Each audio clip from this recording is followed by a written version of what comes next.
leadership, I like to say, the action is in the interaction. We all have strategies, we all have values, we all have plans.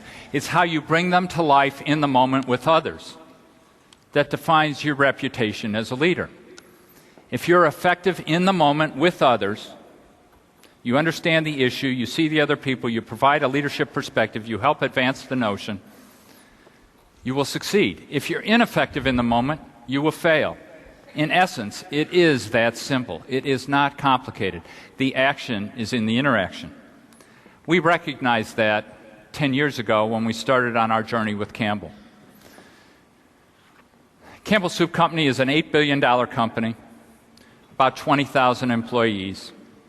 I was fascinated to hear the story about Apple or Starbucks, extraordinary icon companies, but I tell you, they would love to have 85% household penetration with their products, and they would love to have 6 units in every one of those households, wouldn't they? That's the Campbell Soup Company. We also have the 3rd largest cookie and cracker company in the world. You would know it as Pepperidge Farm. We've built the world's largest children's cracker business. You would know it as Goldfish. We're also in the healthy beverage business. We have the world's largest vegetable juice business. You would know it as V8. An extraordinary company with some extraordinary employees. In 2000, we had lost half our market value, and the company was severely in disarray. Sales were declining, earnings were declining, spending had been cut to the bone, and then some. There had been a series of layoffs that had led to this feeling of an incredibly toxic environment. On top of that, the company is located in Camden, New Jersey, the poorest, most dangerous city in the United States. 78,000 people, 38 murders last year. A desperate, desperate situation. You drove into the headquarters, it was surrounded by a fence with barbed razor wire on top, and you had guard stands by the parking lot. So the business was collapsing, people were being laid off, and here you were going to work every day. First day I went to work, they recruited me at the Four Seasons Hotel in Philadelphia. Very smart.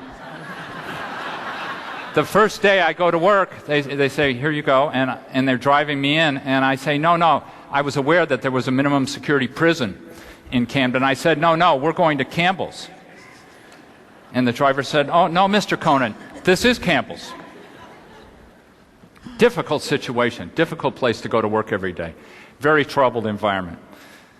Stealing a phrase from Stephen Covey, we recognized very early on that we couldn't talk our way out of something we behaved our way into, and it was going to take us a while to get back on track. And in fact, over the next 3 years, we reset the company. We lowered our margins down to average margins in the food industry as opposed to margins that were 5 points above the average. And we got the company back on track. We started growing sales, earnings, market share, and starting to build the organization. By 2006, we were better than most, but not as good as we hoped to be. By 2010, we had set records across the board. Let me share a little of the story with you, and then how the interactions played such an integral role in this turnaround. The guiding thought behind all of this is this notion of being tough-minded on standards and tender-hearted with people. If you want to lead in this world, you have to perform. If you want to have an opportunity, you have to deliver. You have to meet or exceed the standards of the job. If you want to be a CEO, you have to have superior financial performance. You have no choice. At the same time, our belief is that that is woefully inadequate. At the same time, we believe great leaders have to be tough-minded on the issues and tender-hearted with the people, because you quickly realize that they're making all the decisions when you're not in the room. They have to be fully engaged in the efforts of the enterprise.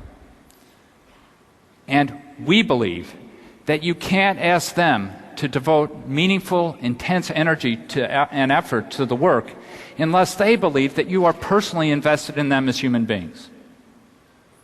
In my experience, it just will not work any other way. So if you want to enroll them in the enterprise, you need to be tender-hearted. You need to be personally committed to their well-being. As you evidence that commitment, I guarantee you they will evidence a clear commitment to your enterprise. Tough-minded on the issue, tender-hearted with people. It's not either or, it's all about both. Stealing words from Jim Collins, it's all about the genius of the and. tough-minded on the issue, and tender-hearted with the people. Bringing that genius of the end to life at Campbell's, we have a simple success model. It's very much like a shared value model you might have seen, or a triple bottom line concept. We've been doing this now for going on 6 years, but the notion is that you first and foremost have to win in the workplace. That is our foundational idea. People get engaged in the workplace, then you have to evidence an ability to win in the marketplace, superior total share owner returns, and then that's not enough. You also have to help build a better world. As you build a better world, you get more and better employee engagement, and you actually have a winning formula in the workplace. You have to do all of that with integrity. That's our success model. We publish that in our annual report every year for the last 5 years, our performance. In terms of winning in the workplace, you're all familiar with Gallup and employee engagement, so I'm preaching to the choir here. But I guarantee you there's no CEO on the planet, other than maybe Jim Clifton, who runs Gallup, who knows more about this than I do. And I'd love to have an opportunity to talk about it at great length, but I'll fight the urge. To deliver world-class engagement is about a 12-to-1 ratio, right? 12 wildly engaged people for every one person who's actively disengaged in the enterprise. Then you have a spring in the step in the culture, because you've got 12 people with great energy and you've got one person who might be not as helpful. When we started in 2001, we had the lowest employee engagement of any Fortune 500 company, and they had done nearly 300 companies at the time.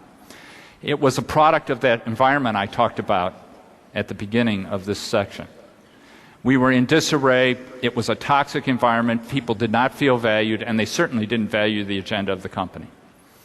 We committed to every employee that we would value their agenda and, in turn, over time, inspire them to value ours.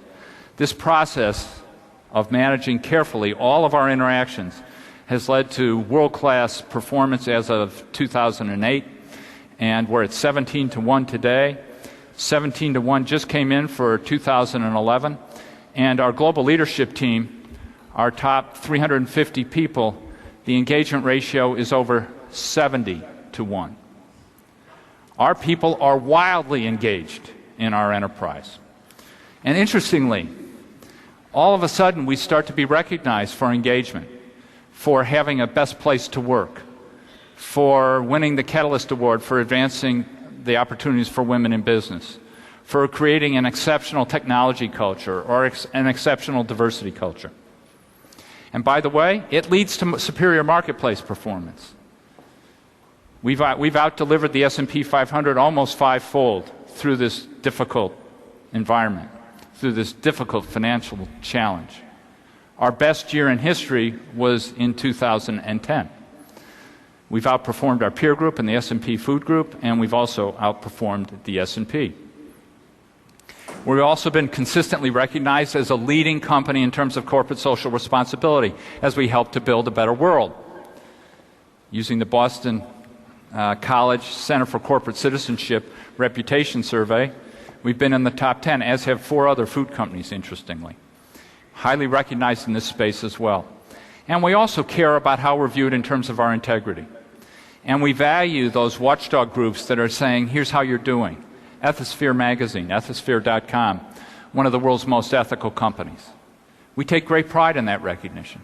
So whether it's winning in the workplace, winning in the marketplace, building a better world, or doing it all with integrity, employing the genius of the and, creating a culture of performance where people feel valued and that value our agenda, that's what this is all about, and you do it one touch point at a time.